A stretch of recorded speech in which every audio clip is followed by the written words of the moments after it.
көпіш дүниеден тетігін тап та бар қалам деп Абай атамыз айтқандай, әрбір оқушының өз армандары бар.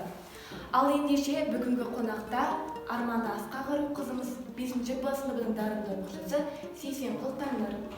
Сейсенқұл Таңдар, сізге алғашқы қояр сауалым, сіздің ең сүйікті пәніңіз қандай? Қайырлы күн, сұрағыңызға рахмет. Менің сүйіп оқитын пәнім қазақ тілі. Қазақ тілі біздің ана тіліміз болғандықтан мен қазақ тілі пәнін жақсы көремін.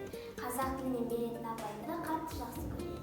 Өте керемет. Келесі сұрағым, арманыңыз қандай? Болашақта кім боламын деп армандайсыз? Мен болашақта мұғалім болуды армандаймын.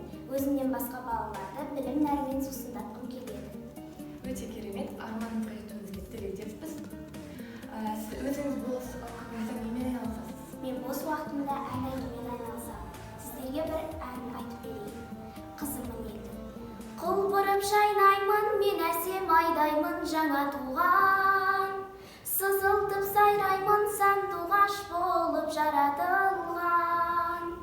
Ғашықпын мынау өмірге, ақпейіл адал көңілмен. Жаныма жақын жақсының бәрін ұнаттым. Көктемдің көркем мақпал бағын, арайлап атқан ақтаңдарын. Ұнаттым бәрін, сылдырын мөлдір болақтым. Алғысымды алып көгерген, ән жырымды арнап келем мен. Қызымын елдің бақытын тапқан өнер.